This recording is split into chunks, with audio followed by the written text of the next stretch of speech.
Assalamualaikum warahmatullahi wabarakatuh.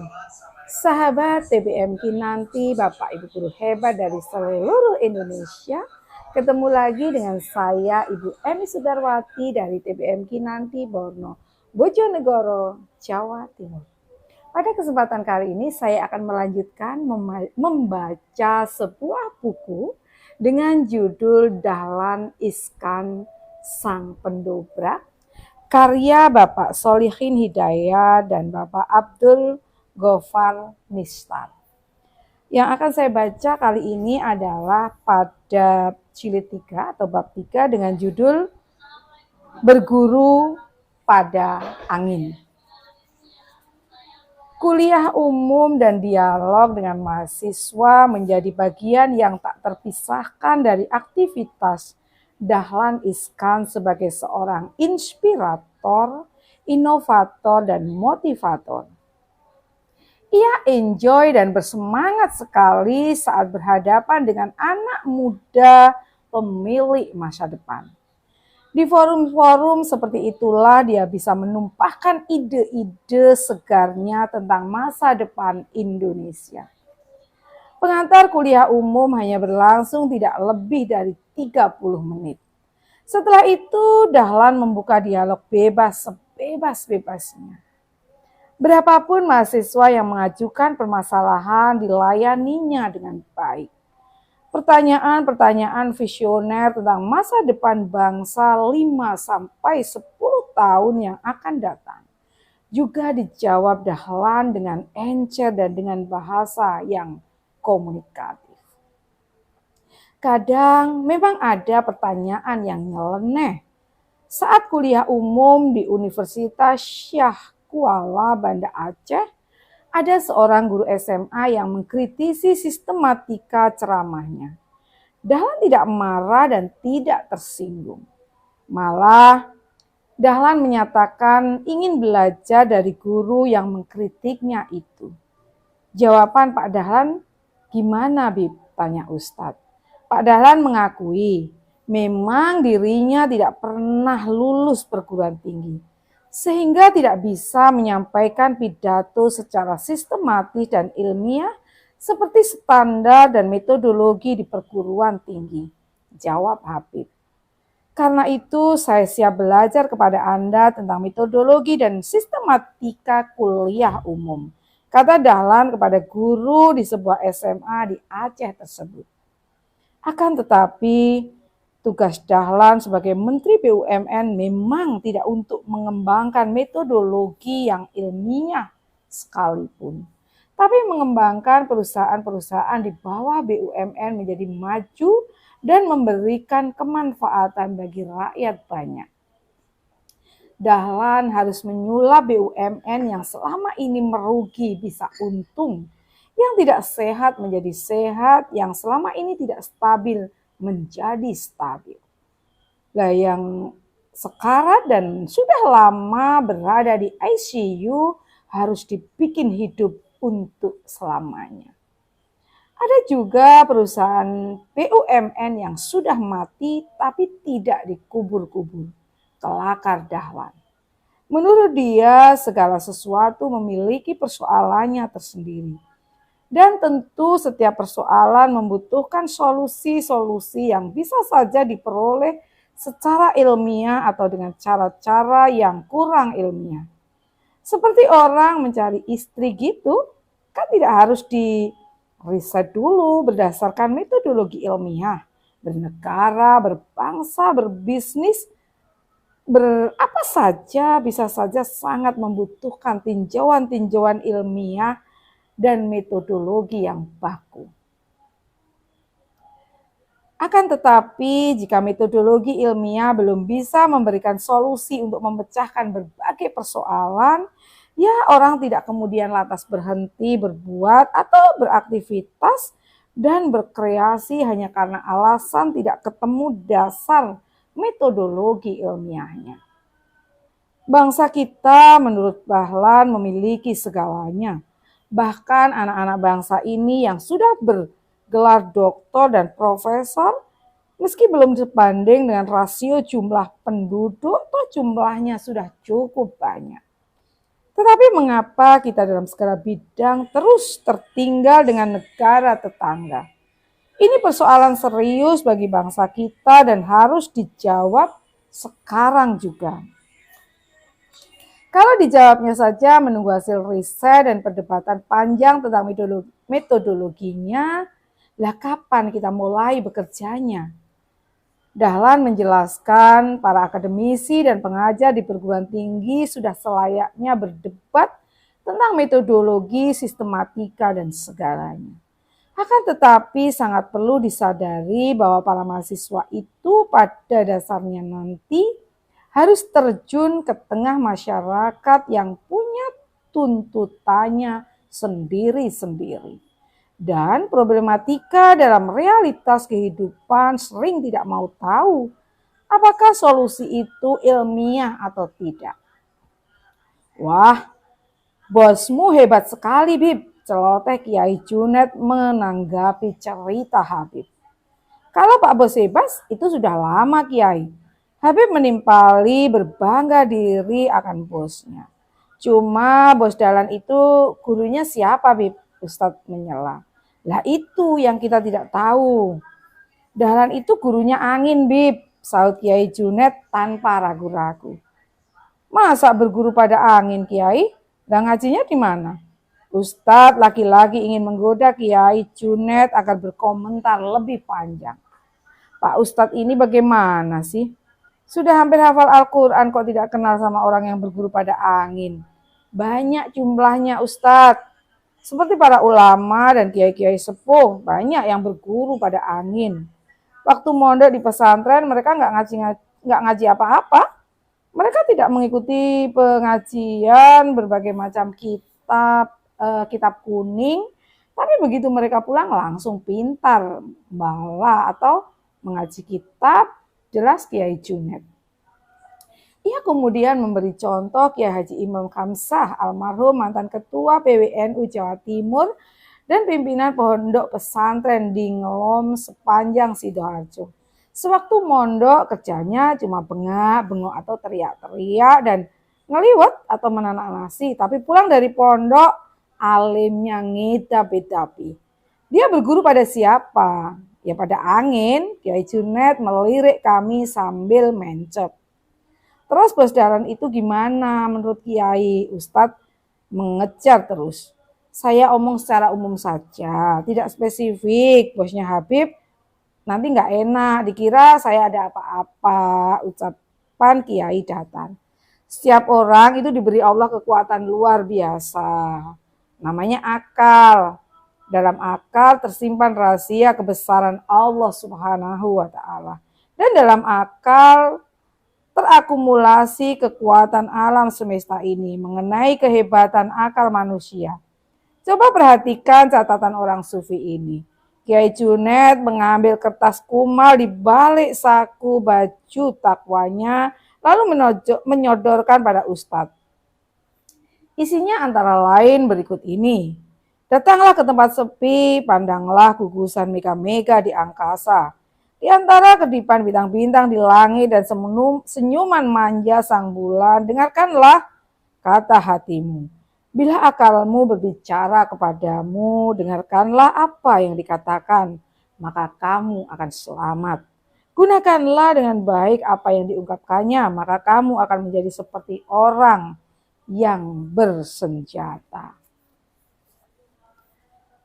Sebab Tuhan tidak memberikan kepada manusia pembimbing yang lebih baik daripada akal dan hati nuraninya. Tidak ada senjata yang lebih kuat daripada akal manusia. Bila akal berbicara kepada batinmu, engkau akan menjadi kuat melawan nafsu.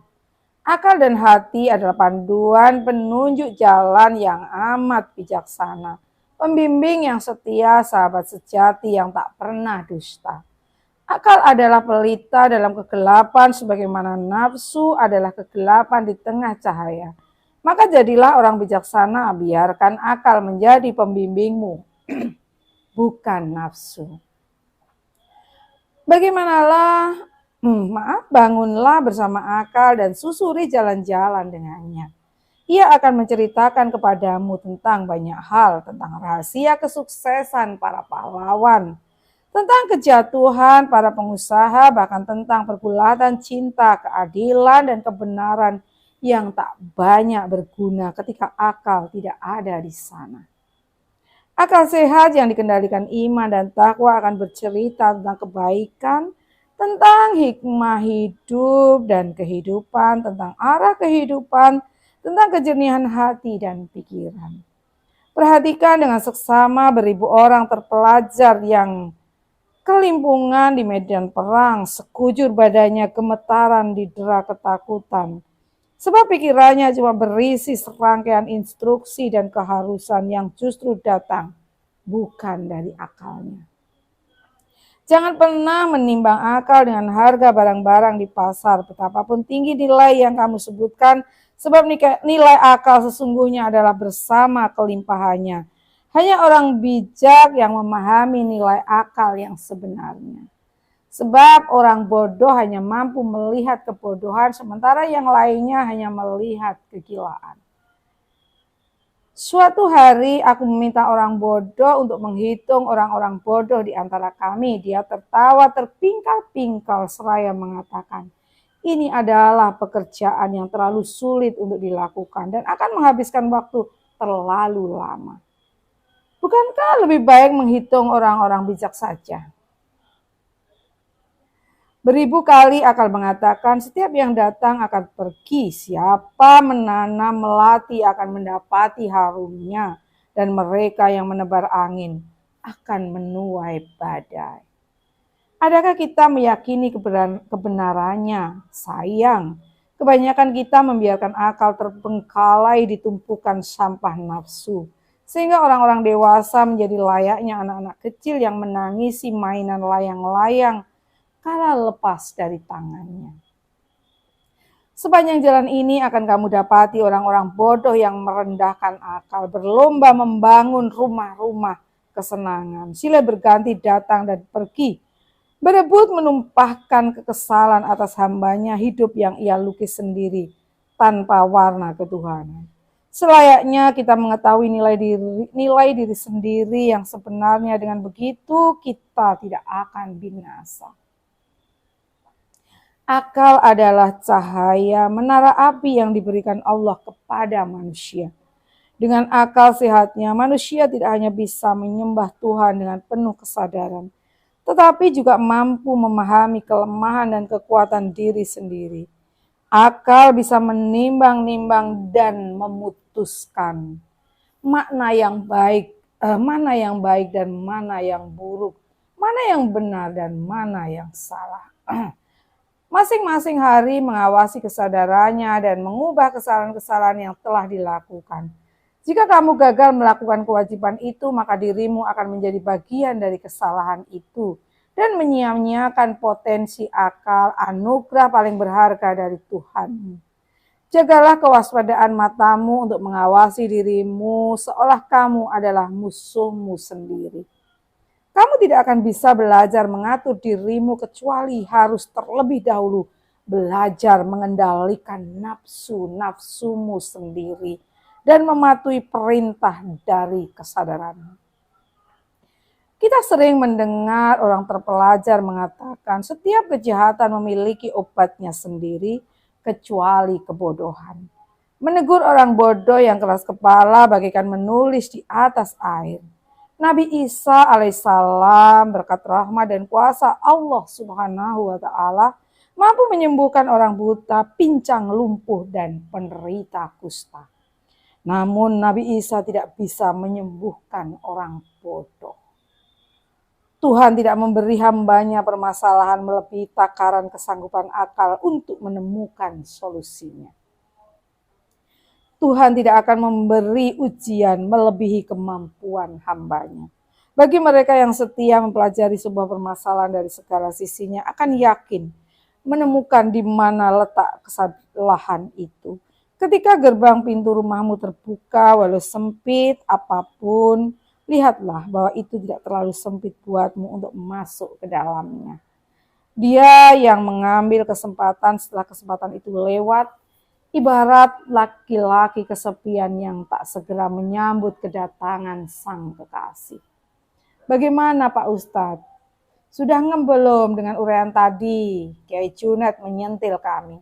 Ya paham sih, isinya luar biasa. Cuma kertasnya ini kok kumuh sekali. Catatan tahun berapa ini? Kelakar Ustadz menggodai Kiai. Ah, sudah lupa Ustadz. Kiai Junet mengambil sebatang rokok lagi. Saya yakin orang seperti Pak Dahlan itu gurunya adalah keadaan. Gurunya adalah dinamika yang ada di sekelilingnya. Gurunya adalah angin perubahan yang terus-menerus terjadi dalam hidup ini. Kejujurannya dalam memandang diri sendiri dan keuletannya dalam menggeluti persoalan serta kesabarannya dalam menjalani proses pencarian solusi atas problem yang dihadapi, membuat pintu akalnya terbuka lebar menangkap semua sinyal ilmu yang memancar di sekelilingnya. Maka jadilah dia orang yang bijak, cerdas, dan berwawasan jauh ke depan. Dia seakan bisa menebak apa yang akan terjadi terkait dengan bidang yang digelutinya. Dan itulah hakikat kemurahan Allah Subhanahu wa Ta'ala. Kehidupan hambanya terhadap hambanya, Kiai Junet menyedot kreteknya dalam-dalam seperti ingin mendapatkan kepuasan dari asap rokok yang berbahaya itu. Habib dan Ustadz tertegun sendiri melihat cara merokok Kiai yang antik seperti itu. Setiap orang menurut Kiai Junet dikaruniai Tuhan 5 kekuatan. Kekuatan fisik, kekuatan kecerdasan, kekuatan pikiran, kekuatan emosi, dan kekuatan kehendak. Apabila 5 kekuatan itu berada di garis lurus, manusia bisa menjadi apa saja yang diinginkan. Masing-masing potensi yang melekat dalam diri manusia sangat luar biasa dan istimewa. Walaupun secara fisik manusia tidak terlalu perkasa, namun manusia tak terkalahkan oleh makhluk apapun di bumi ini.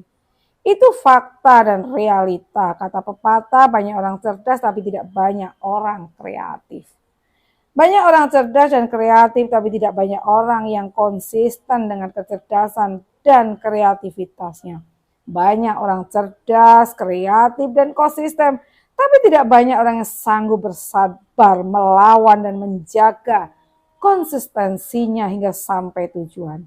Hanya mereka yang cerdas, kreatif, konsisten, dan sabar tahan uji menghadapi tantangan saja yang berhasil membawa bendera kesuksesan. Fenomena masuknya sosok Dahlan Iskan di kabinet pemerintahan SBY saat ini memicu pembicaraan masyarakat di seluruh tanah air. Masalahnya tidak lain karena sosok Dahlan dianggap tidak memiliki latar belakang pendidikan akademis yang memadai. Tidak pula memiliki latar belakang pengalaman birokratis apapun. Kenyataan seperti itu masih dianggap tidak lazim oleh sebagian orang Indonesia. Namun Dahlan sudah membuktikan diri sebagai 2 tahun memimpin PLN. Ternyata sosok yang berpengetahuan praktis seperti Dahlan jauh lebih efektif dalam menjalankan perusahaan negara. Berbagai gebrakan yang dilakukan ternyata mampu mengatasi problem-problem mendasar di PLN yang sudah menahun tidak berhasil dijinakkan. Nyatanya ada perbedaan sangat jauh antara pengetahuan teoritis yang diajarkan di kampus-kampus dengan pengetahuan praktis yang real di lapangan. Banyak akademisi yang bergelar doktor, bahkan profesor yang secara teoritis dapat menjelaskan segala hal secara rinci, akan tetapi di lapangan mereka tidak mampu berbuat banyak. Persis seperti komentator bola di TV yang sangat menguasai segala hal tentang teknik permainan. Tetapi kalau disuruh menggiring bola di lapangan menuju gawang lawan, dia akan tampak seperti badut. Hal demikian membuat wajah kehidupan sosial kemasyarakatan kita semakin hari semakin tidak sehat. Semakin banyak pemuda terpelajar menganggur karena tak sanggup merealisasikan pengetahuannya. Dalam kehidupan real di lapangan, rasanya antara teori dan kehidupan empirik masih perlu waktu menuju kesesuaian. Apakah itu berarti pendidikan kita gagal, Pak Kiai? Habib mencoba meminta pandangan pada Kiai Junaid. Pendidikan kita selama ini baru berhasil membuat anak-anak kita cerdas dan pintar. Tetapi gagal mencetak anak-anak yang kreatif dan aplikatif. Bahkan soal mencetak anak-anak yang bermental entrepreneur dan punya keberanian mencoba dan menerobos, membuka peluang dalam kehidupan real. Sama sekali sistem pendidikan kita tak menyentuh hal-hal semacam itu. Maka wajar semakin tinggi pendidikan anak-anak kita, justru mereka semakin tak punya nyali untuk mencoba membuka peluang usaha baru. Satu-satunya mimpi yang diidamkan oleh anak-anak terpelajar ini adalah menjadi pegawai negeri. Keadaan seperti ini sungguh tidak sehat, jelas Kiai Junaid panjang lebar. Padahal lanjut Kiai, hakikat pendidikan itu harus membesarkan orang dari rasa harus membebaskan orang dari rasa takut dan ketergantungan kepada siapapun dan apapun. Pendidikan seharusnya mampu memacu mental spiritual seseorang untuk berani maju ke depan. Berani mengambil inisiatif untuk mengubah keadaan ke arah yang lebih baik. Pendidikan mestinya mampu melahirkan sarjana yang kreatif, visioner, dan berani berada di garda terdepan. Selama ini, kata Kiai Junaid, anak-anak sekolah sejak sekolah dasar sudah ditakut-takuti dengan tidak naik kelas, tidak lulus ujian negara, tidak diterima di sekolah favorit, tidak lolos SMPTN, dan akhirnya tidak dapat pekerjaan. Lalu apa sebenarnya tujuan kita mendidik bangsa ini bila lulusan sekolah kita makin tak punya rasa percaya diri? Pendidikan seharusnya mampu mengumbuh kembangkan semua potensi diri anak-anak. Ya, potensi kecerdasannya, potensi kreativitasnya, potensi mental inovatifnya, potensi spiritual, pemicu, semangat usahanya. Dan itu berarti pendidikan butuh lebih banyak membimbing, lebih banyak melatih, serta memberikan peneladanan. Praktik mendidik seperti itu dilakukan oleh para ulama sufi di pondok-pondok pesantren salaf. Tentu saja para ulama itu bertujuan menciptakan kader-kader agama yang tangguh dan kreatif. Dan itu sangat sukses dalam pengembangan agama di Indonesia. Sosok Dahlan Iskan yang lahir dan dibesarkan di lingkungan keluarga muslim sufi sejak kecil, dia sudah diasah mental spiritualnya. Kekuatan mental itulah yang kemudian menjadi modal utama Dahlan dalam membesarkan Jawa Post Group.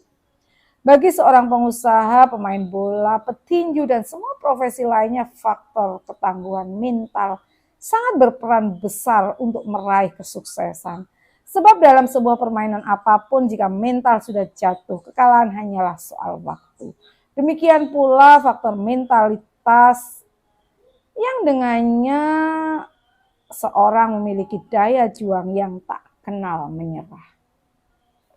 Daya juang itulah yang menentukan identitas seseorang, identitas sesuatu kelompok, bahkan identitas suatu bangsa.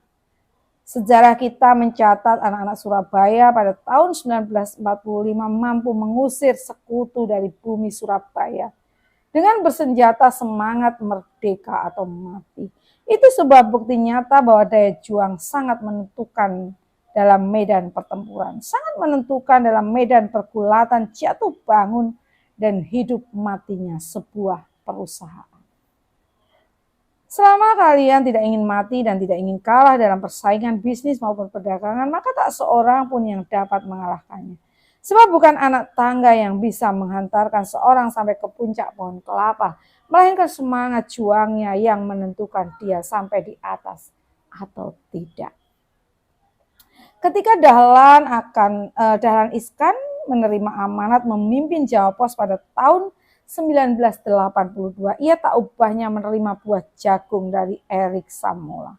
Bisa saja buah jagung itu langsung dibakar dan dimakan, tapi Dahlan tidak memakannya, melainkan menyemaikan biji-biji jagung itu di lahan yang subur sehingga menjadi tanaman baru dan menjanjikan buah yang lebih banyak lagi. Pelan tapi pasti berkat mental inovatifnya dan semangat juangnya yang tak kenal lelah, Dahlan mampu menjadikan segenggam biji jagung itu menjadi perusahaan besar berskala nasional. Banyak pelajaran dan ilmu yang didapatkan Dahlan dari dinginnya malam dan panasnya terik matahari. Ada faktor sosial yang memprihatinkan, sebagian besar pengusaha kita tidak berlatar belakang pendidikan ekonomi. Sedangkan para pakar dan secara ekonomi lulusan perguruan tinggi pada umumnya tak mampu bergerak di bidang usaha ekonomi real. Hal ini membuktikan bahwa pendidikan kita cuma mencetak orang yang banyak pengetahuan tapi minim kemampuan dan keterampilan. Bila mana hal itu tidak segera dipecahkan permasalahannya, maka tambah hari akan semakin bertumpuk pengangguran intelektual di negeri ini. Dan jika partai politik dan pentas demokrasi akhirnya menjadi tempat penampungan mereka, bagaimana mungkin wajah negeri ini dapat dicerahkan masa depannya? Manusia ditakdirkan Tuhan menjadi epicentrum perubahan. Oleh karena itu, potensi diri manusia harus diasah terus dan ditumbuh kembangkan agar mampu menjawab tantangan zaman yang terus berkembang. Pengetahuan teoritis keilmuan sangat diperlukan sebagai basis intelektualitas seseorang. Namun tanpa pengembangan potensi mentalitas dan spiritualitas yang memadai, kecerdasan intelektual hanyalah benda mati di balik kegelapan. Hanya apabila kecerdasan bersinergi dengan kreativitas dan dipandu oleh mental yang inovatif dan kemauan kuat tersebut berjuang dan terus berjuang, sebuah kesuksesan akan dapat diraih. Dengan kata lain, kesuksesan merupakan akumulasi dari sinergitas kecerdasan, kreativitas, inovasi, dan semangat berjuang. Manusia dengan ilmu basis kekuatannya, kekuatan fisik, kekuatan kecerdasan, kekuatan pikiran, kekuatan mental, dan kekuatan spiritual merupakan subjek perubahan di bumi. Manusia bisa sukses menjadi apa saja bila 5 basis potensinya itu berada di garis yang lurus. Seorang Dahlan dengan segala kekuatan dan kelebihannya ternyata mampu membuktikan diri bahwa 5 basis kekuatan tersebut bisa diakumulasikan menjadi kekuatan besar menuju sebuah kemajuan. Mudah-mudahan Pak Dahlan Iskan diberi Allah umur panjang dan makin berguna bagi bangsa Indonesia. Amin. Kiai Junet lalu pamit pulang. Demikian tadi pembacaan kisah pada jilid 3 atau bab 3 dengan judul Berguru pada Angin dalam buku Dahlan Iskan Sang Pendobrak. Karya Bapak Solihin Hidayah dan Abdul Ghaffar Miftah. Sampai ketemu lagi pada kelanjutan kisah ini. Mohon maaf jika ada kekilafan. Wassalamualaikum warahmatullahi wabarakatuh. TBM Kinanti maju bersama literasi Indonesia.